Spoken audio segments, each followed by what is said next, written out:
Hello everyone, welcome to today's news charter. Let us begin with the prelims practice question of the day.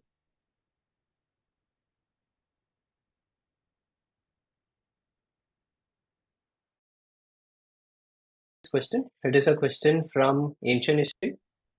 It is talking about early Vedic period. So in Vedic period, we have two periods. One is early Vedic and second one the later Vedic. So this particular question is about early Vedic and they have given two options and they are asking which among the above options is or are correct. So the first statement, very simple question. It will not take much time to solve such questions because the statements are not that big. The first statement is the early Vedic period was patriarchal and matrilineal in nature. It is the early Vedic period, so most of it were family oriented.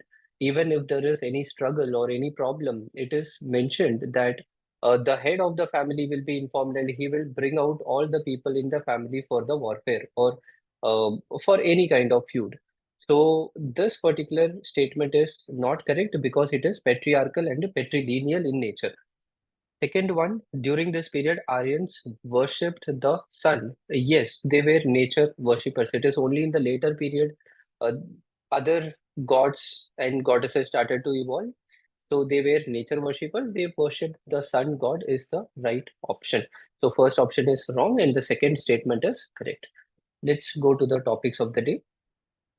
Today, there were a lot of news about electoral bonds. So, from examination point of view, just two things you need to know. One, what are all the important points about the electoral bonds, features of the electoral bonds, and second, why electoral bonds are unconstitutional in nature as per the Supreme Court's verdict. The reasons why the electoral bond scheme was termed as unconstitutional by the Supreme Court of India was that the electoral bond scheme gave a blanket anonymity to the political donors. So anyone who is donating to the government, for the political parties, their identity is completely shrouded in mystery. Even the RTI cannot bring out the identity of the people. So this is completely unconstitutional because Article 19 Clause 1 clearly tells that there is freedom of speech and expression and it gives the basis for right to information in the country.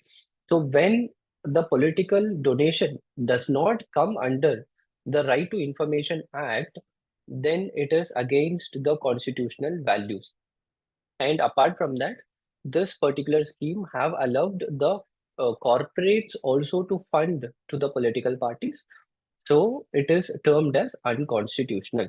The scheme allowed the inflow of huge contribution by multinational corporations and major business stakes in the country. It is violative of the principle of fair and free election because whichever government is ruling in the center, they will have a say, they will have a advantage in case of electoral bond scheme because when the corporates are funding, the government may get to know who is funding to which party, and the government will never let it happen that big corporates are funding to the opposition parties.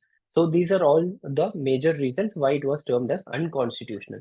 From examination point of view, we need to know about the major features. However, I do not think that you would get a direct question on electoral bond scheme since it has been mentioned as unconstitutional now.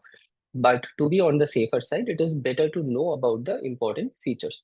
State Bank of India is the only bank which can give the electoral bond scheme, electoral bonds to the people, and the bonds will have different denominations, that is 1,000, 10,000, 1 lakh, 10 lakh, and then 1 crore. These are all the different denominations with which the electoral bonds can be given out. And it can be purchased by any Indian citizen or any entity established in India. So this is where corporate funding to the political parties become legal. Bonds are sold via government-owned bank only, that is the State Bank of India, but it leaves the door open for the government to know exactly who is funding because it is the State Bank of India who is giving the bonds. If the State Bank of India have the record of the people and their donation for the political parties, the government which is ruling in the center can get this information very easily because it is just a bank and it is under the government. So the government can easily get it done. Apart from that, one major point of contention when we talk about the electoral bond scheme, the electoral bond scheme had done away with 7.5 percentage cap which was there on corporate donations. Earlier, the corporates can donate to the political parties only 7.5 percentage of the net profit in the last 3 financial years. The last 3 financial years, net profit will be considered, and from that profit, 7.5 percentage will be calculated, and only that much amount they can give. They cannot donate more than that. But in the recent times, because of this amendment, a corporate can fund any amount of money. So this is a indirect or illegal way to give money or fund money for a particular political party. Anyone can just start a shell company. It can remain for 3 years or so, and then they can fund the government or fund the political party very easily. So this was systematically very wrong, and that is the reason the Supreme Court has told, let us remove this scheme. Maximum contribution by cash is 2000. After 2000 rupees, if one have to pay more than 2000 rupees, they cannot give the cash. They have to make the donation through electoral bond only. So these are all the major features which you should be knowing. INSAT 3DS. The ISRO is going to launch INSAT 3DS. So what are all the important features of INSAT 3DS you should be knowing about? Most important points are these three. Funding for the project, it was funded by Ministry of Earth Sciences, collaboration of ISRO and Indian Meteorological Organization. The launch vehicle used was geosynchronous launch vehicle F-14. The difference between geosynchronous and geostationary orbits is very important. Geosynchronous is when the angle in which the satellite is fixed can be inclined in any degree. It can keep changing its angle. But in case of geostationary, it should be in a particular angle. Mostly it will be along the axis of the Earth. That's the major difference. So what is the use of INSAT 3DS? It is designed for enhanced meteorological observation, monitoring of land as well as ocean surface. It is not just for land, it is for ocean surface also, very important for prelims examination. It is used for weather forecasting and disaster warning both. This is why INSAT 3DS is very important. It gives a vertical profile of various meteorological parameters of the atmosphere. The atmosphere of the world extends from 0 to 400 kilometers above the surface of the Earth. So the vertical profile, the entire profile of different layers of atmosphere can be given by INSAT 3DS. That is troposphere, stratosphere, mesosphere, and exosphere. All the spheres and their details, what kind of phenomenon is going on in each and every layer of the atmosphere can be given by INSAT 3DS.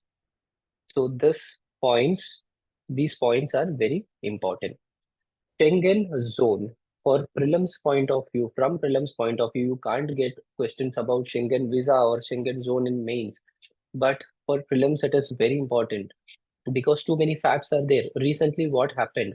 A Balkan country called Kosovo was given access to the Schengen zone. It has become one of the member of Schengen zone, which is a free movement zone in Europe. The Schengen zone comprises in total 27 European countries. So what is the significance of Schengen zone? Four important countries which are very closely located to each other: France, Belgium, Germany, and Luxembourg, and Netherlands also. All these five countries came together in 1985 and they signed a free movement agreement, that is Schengen zone. They came to a conclusion that we are small countries and it would be better if the people are able to move from one country to another country very easily. So they came up with this agreement in which they mentioned that if a person have to travel from one country to other country within this group, they will not be having specific border checking. They do not have specific visa or anything. All they have to do is they need to have the Schengen visa access so that they can travel anywhere without much border protocols. Later, several other countries thought it is a better way to do it because people within the European Union can easily move from one place to another. So, in total, at present, 27 European countries are there. Kosovo has become the recent addition in this. Four important countries, five important countries which are members of European Union but not members of I'm sorry, five important countries which are members of Schengen zone but not the members of European Union. This is important for prelims examination. Switzerland, recent addition Kosovo, Norway, Liechtenstein, and Iceland. Norway, Liechtenstein, Iceland, Kosovo, and Switzerland. These countries are not the members of European Union, but they are the members of Schengen zone. Who are the original beginners of Schengen zone? That is again very important. You can look at the map also. These countries are very closely located. France, Germany, Belgium, Luxembourg. Luxembourg is a small country below Belgium. And then Netherlands. Netherlands is also very closely located.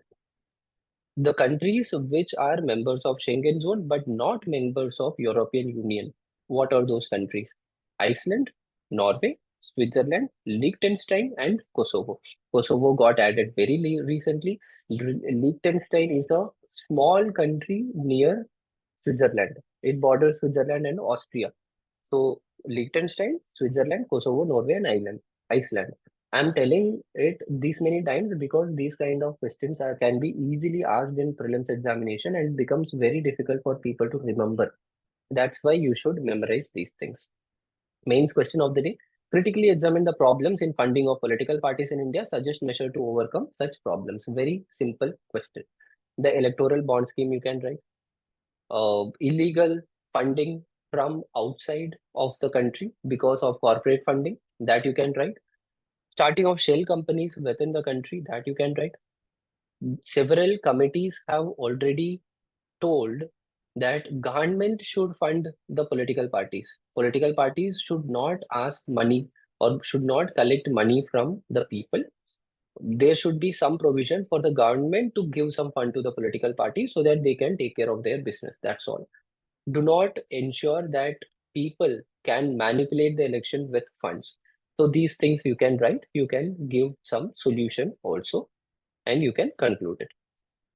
A very important point from prelims point of view, Global Pulses Conference. Global Pulses Conference is going on. It is the annual meeting. Every year it happens, annual meeting of pulse producers, processors, and traders. This year, it is being organized by NAFED, that is National Agricultural Cooperative Marketing Federation of India, and the Global Pulse Confederation. So, what exactly is Global Pulse Confederation? It is mentioned here. Global Pulse Confederation is a confederation which includes 24 nations and 500 private sector companies also. Its headquarters is located in Dubai. It is licensed by Dubai Multi-Commodity Center. The most important point is it has 24 nations, 500 plus private companies which are members, and it is based in Dubai. So the Global Pulses Conference, along with NAFED of India, is going to organize a Global Pulse Conference for this year, that is 2024. Center has assured that 50% over the cost of production of farmers as MSP. This particular provision is talking about MSP for pulses. The center has told that we will ensure that 50% more than the cost of production as MSP for pulses. So this point is very important. That is the target of the government. About mains pointers, this particular point you can use in your answer for renewable. It is related to renewable energy in India. As you know very well, India has been trying to increase its renewable energy stand. It is trying to increase its renewable energy capacity in the country. At present, India is the fourth largest installer of renewable energy in the world. India is going to triple its GDP by 2033. This is what India has told. And India has also fixed a target of 275 gigawatts of renewable energy. So in this position, India is going to promote its renewable energy production, renewable energy installations also. This point you can use in your introductions. Fourth globally in installed renewable energy capacity. So that will be all for today. Today, the most important topics were electoral bond and Schengen zone. Go through these topics very well and try to remember everything. It will be helpful. So that will be all for today. All the best. Study well. Let's meet tomorrow.